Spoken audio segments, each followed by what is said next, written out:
ዳሚ ወደዛ እርምጃ ልትገባ ይመስላል። እርግጥም አለም ህይወቷን አደጋ ውስጥ በመጨመር እንግዲህ ዛሬም እንደተለመደው ምርጥ ጀብድ ስራ እየሰራች ነው።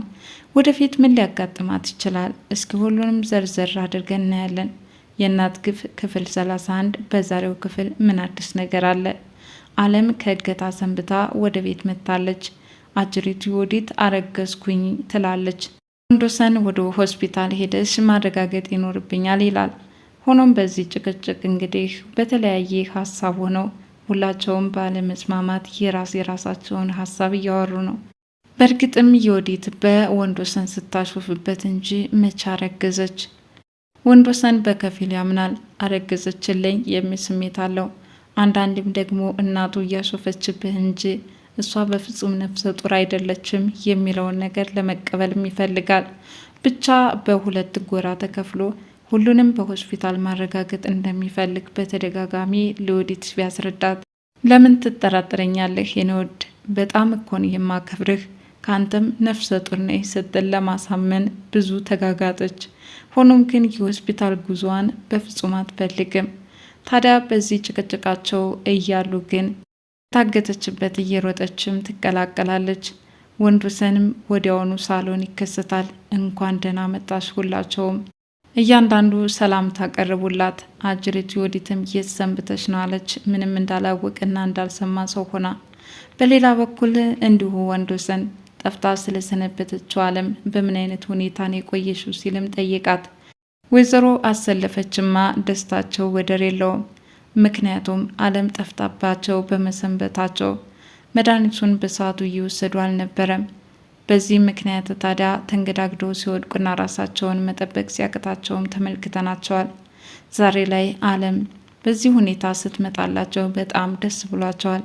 ወንዶሰን አንቺ ባለመኖርሽ መድኃኒቱን በሰዓቱ አትወስድም፣ ምግብም በሰዓቱ አትበላም ነበረ። ያንቺ መጥፋት ብዙ ነገር አጎደለ። አለም ለማንኛውም እንኳን ደህና መጣሽ በማለት ሀሳባቸውን እያቀረቡ ነው። አጅሪት ዮዲትም ማስመሰሏን ቀጠለች። ጉዳዩን ምንም የማታውቂ የምትመስለው ሆኖም አጋቾች ምናልባትም ለቤት ሰራተኛ ስለሚፈልጓት ወስደዋት ነው እያለችም ለማስመሰል ሞከረች።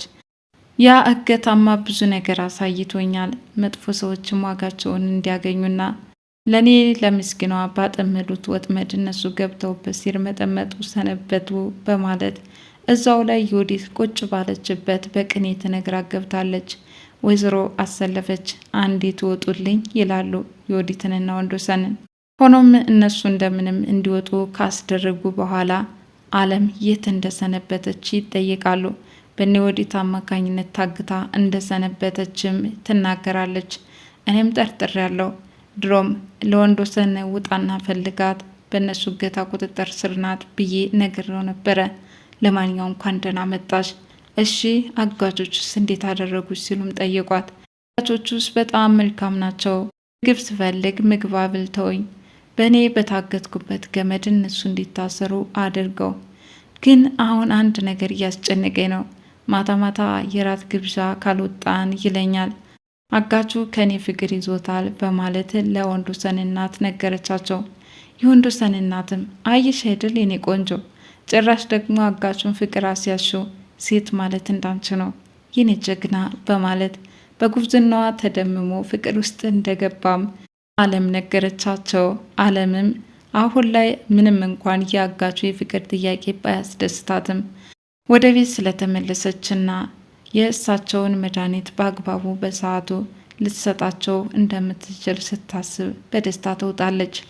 ወይዘሮ ወርቄ የ23 ሚሊዮን ብሩ እዳ መች ለቀቃቸውና ከእገታ ተፈተው ተከትሏቸው ቤት ድረስ በመሄድ በሰዓቱ ምግብ እንደሚፈልግና አሁንም ቀርቦለት ከሰራተኛዋ ጋር መመገብ እንደሚፈልግም እያስጨነቃቸው ነው። በእርግጥ ምግቡም ቀረበ። አሁን ወጥ ጨምሪ፣ እንጀራ ጨምሪ እያለም እንደ ሰራተኛ እያሽከረክራት ገብቷል።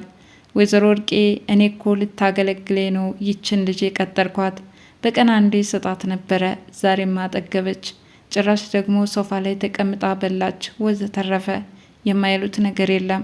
ግን ምን ማድረግ ይችላሉ? አማራጭ የላቸውም። አንዳንዴም ብስጭታቸው እየጨመረባቸው ሲመጣ አጋቹን አንታ መዳም ይሉትና እረ ተሳስቼ በፍጹም ይቅርታ፣ አንተማ ጥቁር አልማዝ ዳይመንድ ነህ ይሉና ያቆለጳጵሱታል። ዝም ቢሉ ምን አለበት? ይልቁንስ አርፎ ይቀመጡ። እኔ እንደው መቼም አልፋታዎት። ስለ እናት ትርጉም ምን እንደሆነ ያውቃሉ? እስኪ አንድ ጥያቄ ልጠይቀዎት ይላል። እንግዲህ አጋቹ ቤት ድረስ አፍጦባቸው የሄደው 23 ሚሊዮን ብር ተከፍሎት እናቱን ማስደሰት እንደሚፈልግም ለወይዘሮ ወርቄ ነግሯቸዋል። እናት ወይዘሮ ወርቄም እናትን በማስከፋት እናትን ማስደሰት የለም ብለዋል። ምንም ቢሉ መቼም አልፋታዎት እያለ አሁን ላይ በጭራሽ ሊለቃቸው አልቻለም። ታዲያ የተወለዱበትን ቀን እስከ መራገብ ደረጃ ደርሰዋል። ግን ምን ማድረግ ይችላሉ? ዮዲት እንኳን ደህና መጣሽ ስትቅለበለብ ወደ ቤት አመራች። እንኳን ደህና መጣሽ ትይኛለሽ እንዴ? እኔ እኮ ሙቼ ነበረ። ጋቹን ልብ አራርቶት ወደዚህ ቤት ባልመጣ ኖሮ አንቺ ማመቼ ትዝ ብዬሻለሁ። ለማንኛውም የወይዘሮ ወርቄ ንግግር እውነታቸውን ነበረ። የታሰረችበትን ገመድ ዙራ እናቷን እንድታስር ሲያዛት አሜን ብላ በደስታ ነበር የተቀበለችው። ሁለት እጃቸውንም ከወንበሩ ጋር ስታስራቸው ቅፍፍ አላላትም። የወዲት ጭካኔማ ምኑ ይነገራል? እንዴት ሰው በእናቱ ይጨክናል ግን? ታዲያ ያንን እያስታወሱ ወይዘሮ ወርቄ ለልጃቸው ፊት መስጠት አልፈለጉም። ይልቁንስ ሰራተኛቸው ትልልቅ ድንጋዮችን አንስተው እላዩ ላይ ጭነው የበቀል ጥጋቸውን ማሳየት ነበረ። ታዲያ ቤታቸውን ለቃላቸው እንድትወጣም ጮክ ብለው ይናገሯታል። ዮዲት ከዛ ቤት ለመጠበቅ ምንስ ጊዜ አላትና ወዲያውኑም እየበረረች እንድትወጣ ትደረጋለች። አሁንም ሌላ እቅዷን ለፀሐይ አጋርታታለች። ባለፈው የቀረጸችው ቪዲዮ ከአጋቾች እጅ ነው። እነሱ እያስፈራሩበት ያቆዩታል። ለእኔ አይሰጡኝም፣ አንዳንድ መረጃዎች ያስፈልጉኛልና የግድ ቪዲዮ መቅረጽ ይኖርብናል። ስልኩንን የልስጥሽና አንቺ በሚገባ ዮዲትንና አቷ የሚናገሩትን ነገር ቅረጭልኝ ስትልም አዛታለች። ፀሐይ ይህንን ማድረግ ምንም እንኳን ከባድ ቢሆንባትም ምን ጉዞ ከግብ ለማድረስ ግን አላቅማማችም። ታዲያ ስልኩን በመውሰድም የሚናገሩትን አንድ ባንድ እየቀረጸችም ነው። ዛሬ ላይ ወይዘሮ ወርቄ ተናዶ ስሜታቸውን መቆጣጠር አቅቷቸው ሲያስፈራሯት፣ እሷ ግን ቆማ ትቀርጽ ነበረ። ዮዲትም የአባቴን ዕጣ ፈንታ ገንዘብ እፈልጋለሁ በማለት እናቷን ጠይቃለች። እናቷም እስካሁን መከራዬን አይቼ አሳደግኩሽ፣ ከዚህ በኋላ ደግሞ ጭራሽ አባቴን ትያለሽ እንዴ? ከፈለግሽ ሄደሽ መክሰስ ትችያለሽ በማለት ወይዘሮ ወርቄ ሰባራ ድንቡሎ እንደማይሰጧት ተናግረዋል። ዮዲትም ልትበቀላቸው ስለፈለገች እስካሁን ወንዶሰን እናት ላይ ያደረስኩትን በደል በሕግ ተጠያቂ ከሆንኩኝ ተባባሪ እናቴ ነበረች። እረ እንደውም ሌላም እናቴ እንዳደርግ ከጀርባዬ ሆና ትገፋፋኝ ነበረ። ለዚህ ነው በዚህ ድርጊት ላይ የተሳተፍኩት በማለት ራሴን ከሕግ ከለላ ራሴን አድናለሁ በማለት እየተናገረች ነው። ወይዘሮ ወርቄ ግን ምንም ብትይ አልሰማሽም፣ እንደፈለገሽ ማድረግ ትችያለሽ፣ እንደውም አሌሽ በማለት እንግዲህ ድንጋዩን ወርውረው ሊመቷትም ይመስላሉ። ብቻ ዮዲት የሆነ ሰው ደርሶ ካላስጣላት በስተቀረ ወይዘሮ ወርቄ በዚህ ሁኔታ ጉዟቸው የሚያስፈራ ነው። ምክንያቱም ልጃቸው በጣም አናዳቸዋለችና። ወንዶሰንም አለም የቆየችበት ጉዳይ ምን እንደሆነ ባይገባውም ብለሽ የተፈጠረውን ሁሉ ለማስታወስ ሞክሪ፣ እናም ትነግሪኛለች ሲልም አለምን ነግሯታል። በእነ ዮዲት ቁጥጥር ስር ወይዘሮ ወርቄም ተጨምራ ታስራ እንደሰነበተች ትናገር ይሆን? ለማንኛውም ወንዶሰን በመጠኑም ቢሆን እየተሻሻለ መጥቷል። እስካሁን እንግዲህ አለምን ጉዳይ ባለማለት ከሚስቱ ጋር የምትለውን ነገር ሲሰማት ቆይቷል።